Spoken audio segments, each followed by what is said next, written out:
झटका मीट खाइए और एनडीए के उम्मीदवार को वोट। ने ये कहा है कि अखिलेश यादव भी हमारी तरफ ही वोट देंगे, हमारे कैंडिडेट को वोट देंगे। अच्छा हुआ यहाँ रिवॉल्वर अभी तक नहीं दिखाई दी मुझे। नमस्कार, आदाब दोस्तों, हमारा नाम है आजाद और आप देख रहे हैं आजाद बोल।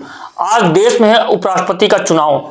सभी लोग वोट देकर के निकल रहे हैं और मीडिया के बंधु उनसे सवाल पूछते हैं और हमारे यहाँ कहावत कही जाती है कि आपके जवाब देने का आधार बताता है कि आपकी विचारधारा क्या है, आपके संस्कार क्या हैं, आप किस आधार पर बड़े हुए और आपकी राजनीति क्या है, आप किस आधार पर सोचते हैं।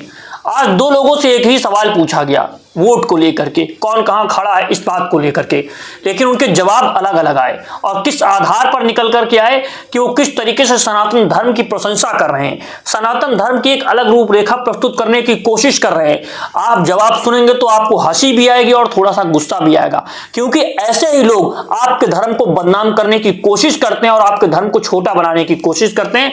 वो बताते हैं झटका मीट खाइए, खूब मीट खाइए, दनादन मीट खाइए, तभी आप सनातनी कहलाएंगे, असली सनातनी कहलाएंगे। ये होता है अपने धंधे को चमकाना और अपने धंधे के आधार पर काम करना है। आप कहीं पर भी खड़े हों, लेकिन बात करेंगे अपने धंधे की। अगर आपने दुकानें खोल रखी, आपने होटल खोल रखे जहां पर आप झटका मीट बेचते हैं, तो आप पूरे सनातनी धर्म को बताएंगे कि झटका मीट नहीं खाएंगे तो आप सनातनी नहीं कहलाएंगे। या आप वीडियो देखिए कि किस तरीके से बता रहे हैं लोकसभा के बाहर, सनातनी है तो झटका मीट खाइए, दनादन झटका मीट खाइए। आत्मा की आवाज, झटका मीट खाइए और एनडीए के उम्मीदवार को वोट। आप किसके सुन रहे हैं? बीफ खाने वाले एनडीए वाले हैं। तो देखिए ये भी जगह के गिरिराज जी आपने वीडियो देखा कि किस तरह से बता रहे हैं कि झटका मीट खाइए और एनडीए के उम्मीदवार को जिताइए। लोगों से कहा जा रहा है कि वोट दीजिए जो आपके ही लोग हैं। दूसरी तरफ सवाल पूछा गया अखिलेश यादव की आप कहां पर खड़े हैं, तो अखिलेश यादव ने जो बात कही वो भी आपको सुननी चाहिए। ये परिपक्वता दिखाती है राजनीतिक और किस आधार पर वो जनता के साथ जुड़ते हुए चले जा रहे हैं और अपने अधिकारों को, अपने संवैधानिक अधिकारों की बात कर रहे हैं। वो बताते हैं कि हम कहां खड़े, ये बहुत महत्वपूर्ण हो जाता है। हम खड़े हैं लोकसभा के बाहर और जिस आधार पर आज उपराष्ट्रपति का चुनाव है, हमें देखना होगा कि हम संविधान के साथ खड़े हैं या नहीं। हम जीतते हैं या हारते हैं, यह मायने ही नहीं रखता। ये मायने रखता है कि हम किस लिए खड़े हैं, किस बात पर खड़े हैं, किस उम्मीद के लिए खड़े हैं, किस आधार पर लड़ाई लड़ रहे हैं। हम लड़ाई लड़ रहे हैं संविधान की, और संविधान के साथ बहुत लोग खड़े नहीं होते हैं क्योंकि ये रास्ता कठिन है, इस पर चलना आसान नहीं है। आप अखिलेश यादव का यह वीडियो देखें। संख्या तो दिख ही रही है, संख्या किसके साथ ज्यादा है। सवाल संख्या का नहीं है, सवाल है आप कहाँ खड़े हैं, आप किसके साथ खड़े हैं, आप किसके समर्थन में हैं। हम उन लोकतंत्र मजबूत हो, संविधान के रास्ते चले।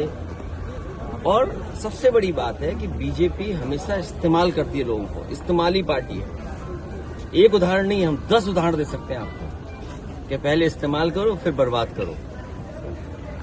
वो अच्छे खासे थे, क्यों इस्तीफा दे दिया कोई नहीं पता, लेकिन अब वो बात खत्म हो गई। अब नया उपराष्ट्रपति होगा। विपक्ष से भी कुछ लोग क्या उधर जा सकते हैं? केवल उधर ही नहीं जाने, क्या पता उधर से इधर आ जाए, कोई पता नहीं है ना क्या होगा।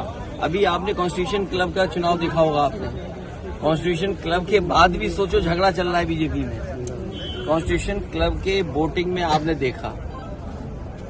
एक आखिरी सवाल, गिरिराज सिंह जी ने ये कहा है कि अखिलेश यादव भी हमारी तरफ ही वोट देंगे, हमारे कैंडिडेट को वोट देंगे। अच्छा हुआ यहाँ रिवॉल्वर अभी तक नहीं दिखाई दी मुझे। कोई रिवॉल्वर लेकर के नहीं आया। बीजेपी ने तो सोचिए अगर कभी रिवॉल्वर लेके आया होता कोई, हमारा वोट उधर जाएगा। अब ठीक बात है, वो हमें डिफरेंस अभी पता नहीं है, वो मीट का कैसे खाना चाहिए। बहुत बहुत धन्यवाद। तो आपने दोनों वीडियो देखे, दोनों लोगों की बातें सुनी कि वो अपनी बातें किस आधार पर रख रहे हैं। एक व्यक्ति कह रहा है कि आपको संविधान के आधार पर चलना है, संविधान को बचाने के लिए आप करना है, संविधान के लोकतंत्र की लड़ाई को लड़ना है। दूसरे व्यक्ति कह रहे हैं कि दनादन वोट दीजिए, झटका मीट खाइए, और इसी आधार पर तो वोट करता है। आखिर यही तो सच्चाई है लोकतंत्र में वोट पाने की। मीट बांटिए, शराब बांटिए, दारू बांटिए, लोगों को 5-5 हजार रुपए दे दीजिए और वोट ले लीजिए। यही होता है छोटे से चुनाव में, ग्राम सभा के, यही होता है विधायकी के चुनाव में, यही होता है सांसदीय के चुनाव में। इस आधार पर लोकतंत्र को ठगा जा रहा है। वो अब आप साफ देख रहे हैं लोकसभा के बाहर किस आधार पर वो बातें कही जा रही हैं। इन चीजों के बारे में आप क्या सोचते हैं, इस मुद्दे के बारे में आप क्या सोचते हैं? क्या आपको नहीं लगता कि इस तरह की राजनीति का अंत होना चाहिए और चाहते हैं कि इस तरह के वीडियोस, इस तरह के मुद्दे हम आप तक पहुंचाते रहें? तो आजाद बोल को सब्सक्राइब कीजिए। जय हिंद, जय भारत।